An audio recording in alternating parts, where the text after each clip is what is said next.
Big TV భక్తి సమాచారం WhatsApp ఛానల్లో జాయిన్ అవ్వండి. అన్ని విశేషాలు ఎప్పటికప్పుడు తెలుసుకోండి. 8 ఆవరణలే విశ్వమంతా, 8 ఆవరణలే మన శరీరం అంతా కూడా. 8 ఆవరణలో ప్రశస్తున్నది సూక్ష్మమైనటువంటి చిచ్చక్తితో కూడిన ఆత్మయే. అది బిందు స్థానంలో ఉన్నది. ఆ బిందువు నుంచి ఇదంతా వస్తుంది. బిందువు సూక్ష్మం. శ్రీచక్రం స్థూలంగా కనబడుతుంది, బిందువు అత్యంత సూక్ష్మంగా ఉంటుంది. ఇది ఒక్కసారి చిన్న ఉదాహరణతో చెప్పుకోవాలంటే, ఒక నిశ్చలమైన కొలను, పాండ్ అంటారు కదా, ఒక కొలను ఒక్కసారి భావన చేయండి.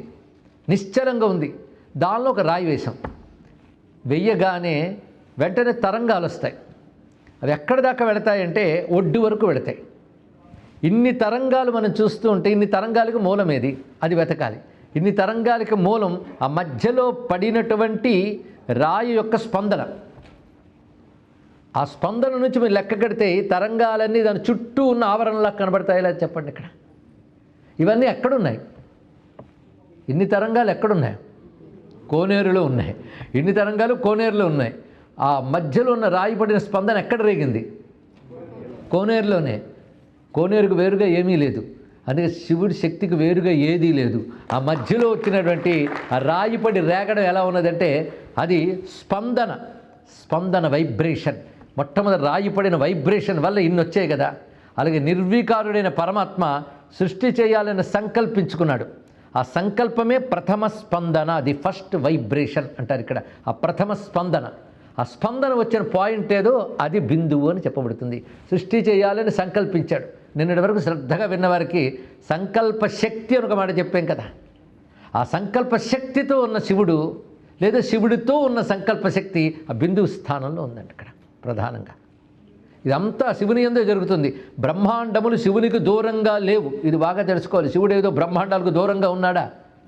ఆ మాటకు వస్తే బ్రహ్మాండములన్నీ శివుని యందు ఉన్నాయి. బ్రహ్మాండాలను మించి శివుడు ఉన్నాడు. ఇది కూడా తెలుసుకోవాలి. బ్రహ్మాండాలను మించిపోయి ఉన్నాడు. బ్రహ్మాండములు శివుని యందు ఉన్నాయి. బ్రహ్మాండం అనే పరిధులు ఇమిడేవాడు కూడా పరమాత్మ. అందుకే విశ్వవ్యాపకుడు ఆయనే, విశ్వ అతీతుడు ఆయనే. విశ్వాతీతుడు, విశ్వవ్యాపకుడు, విశ్వేశ్వరుడు ఆయన. అటువంటి భగవానుడు ఈ మొత్తం ఈ తరంగాల్లో వ్యాపించున్నాడంటే, ఆయన నుంచి వచ్చినటువంటి ఆ శక్తి తరంగాలే విశ్వమంతా. ఇవి ఆవరణలుగా మనకు చెప్పబడుతున్నాయి. మొత్తం దీన్ని బట్టి చూస్తే శ్రీచక్రం అంతా మొత్తం అంతా కోనేరులో ఉన్నట్టు మొత్తం శ్రీచక్రం అంతా శివశక్తి విలాసమే. అది తెలుసుకోవాల్సినది. కనుక బిందువు మొదలుకొని క్రమంగా ఉన్న ఆవరణలు, చక్రం ఆరాధన చేసే వాళ్ళకి టపీమని గుర్తు రావచ్చు, కానీ మిగిలిన వాళ్ళు శ్రద్ధగా వినండి. ముందు బిందువు ఉంటుంది, దానిలో త్రికోణం ఉంటుంది. ఈ త్రికోణం 2వ ఆవరణ. బిందువుని నిజానికి మనం 9 ఆవరణలు కలిపేస్తాం, కానీ అది ఆవరణలకు అతీతమే అది.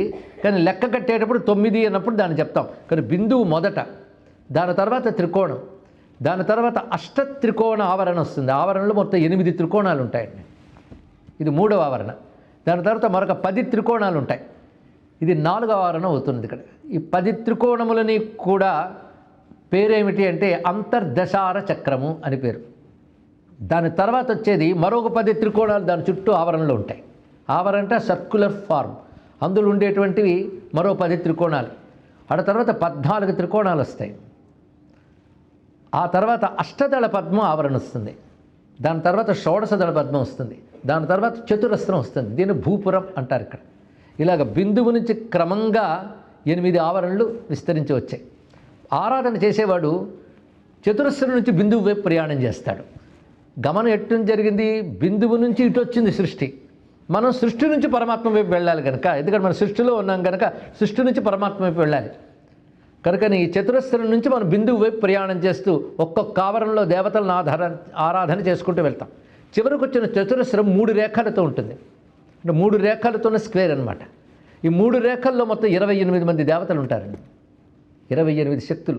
దాని తర్వాత ఇప్పుడు ఇటు నుంచి అటు వెళ్తున్నాం. ఇందాక అటు నుంచి ఇటు ప్రయాణం అయింది కదా. అటు నుంచి ఇటు చెప్తే మనసులో గుర్తుంటుందని చెప్పుకోవడం. ఇది అటో ఇటో ఎటో కానివ్వండి అనకుండా శ్రద్ధగా ఉంటే, ఆ చతురస్రంలో 3 రేఖలు ఉంటాయి. 3 రేఖల్లో కలుపుకుని 28 దేవతలు. మీరు చదువుతూ ఉంటారు. సర్వసంక్షోభణి, సర్వద్రావణి, ఇవన్నీ కూడా బ్రాహ్మి, వైష్ణవి, మాతృకా దేవతలు, ముద్రా దేవతలు, వీళ్ళందరూ అక్కడ ఉంటారండి.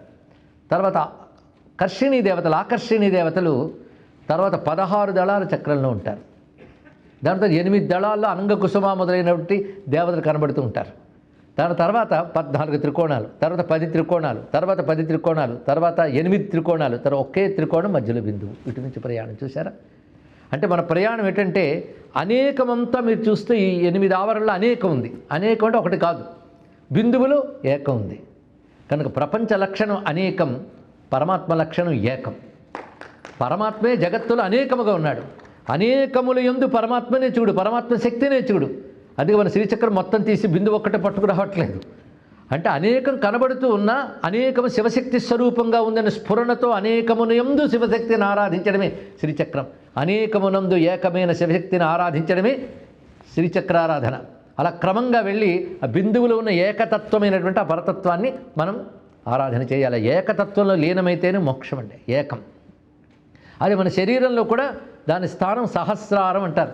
మిగిలినటువంటి 8 ఆవరణల స్థానం మిగిలిన శరీర చక్రాల్లో ఇమిడి ఉంటాయి. కానీ మనం కూర్చున్నామంటే మనందరం ఒక మేరు చక్రమే, అది తెలుసుకోవాలి.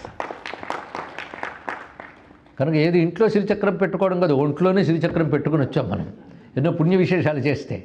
అక్కడున్న దేవతల ఉదాహరణ చెప్తున్నాను, డీటెయిల్ కాదు. గంధాకర్షిణి, స్పర్శాకర్షిణి, శబ్దాకర్షిణి, ఇవన్నీ రూపాకర్షణ ఉంది కదా. అంటే అర్థం ఏమిటో చెప్దాం.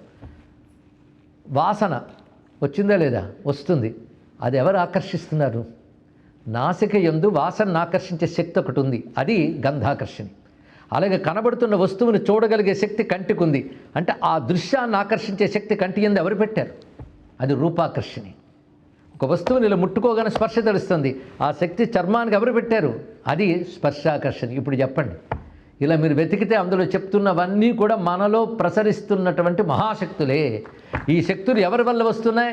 ఆ చిచ్చక్తి అయిన శివుని వల్ల వస్తుంది. ఇది తెలుసుకోవడమే నిజమైన శ్రీచక్రం. ఇప్పుడు శ్రద్ధగా విన్న వాళ్ళందరూ భావనతో అమ్మవారి ఆరాధన చేయవచ్చండి. ఇక్కడ ఎదురుగా శ్రీచక్రం పెట్టుకుని కేవలం కర్మలంపటత్వంతో రకరకాల పూజలు చేసి అహోరాత్రులు గడపడం మంచిదే, కానీ అంతకంటే గొప్పది ఈ భావనారూపమైన ఆరాధన.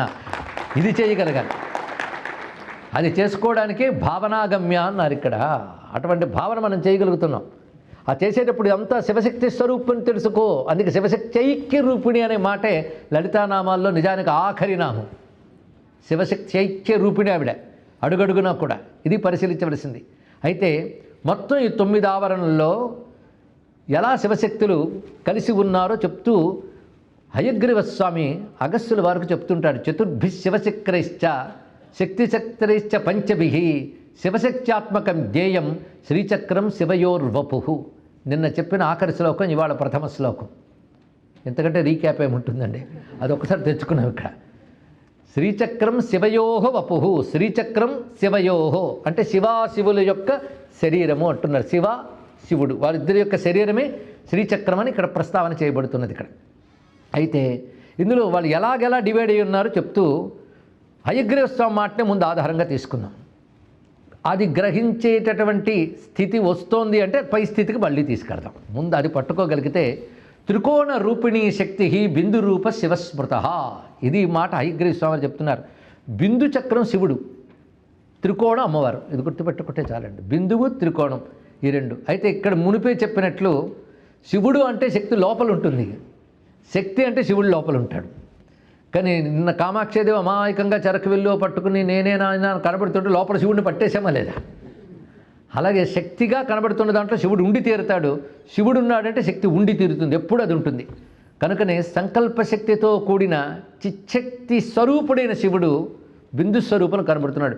బిందువులన్నీ శివుడు, త్రికోణాలన్నీ అమ్మవారు. ఇప్పుడు నేను చెప్పిన ప్రకారంగా మొదట త్రికోణాల గురించి ఎన్ని సంఖ్యలు చెప్పానో గుర్తుపెట్టుకున్నారా? బిందువు తర్వాత ఒక త్రికోణం, 8 త్రికోణాలు, 10 త్రికోణాలు, 10 త్రికోణాలు, 14 త్రికోణాలు. త్రికోణాలు ఎన్ని వచ్చాయి? 5. త్రికోణ రూపిణీ శక్తి అంటే త్రికోణాలన్నీ శక్తి రూపాలండి. బిందు రూప శివస్మృత. బిందువులు ఎన్ని ఉన్నాయి?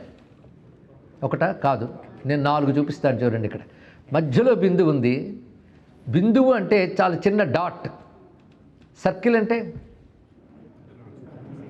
అది ఎలా ఉంటుందండి? వృత్తమేగా. బిందువు వృత్తమే, సర్కిల్ వృత్తమే.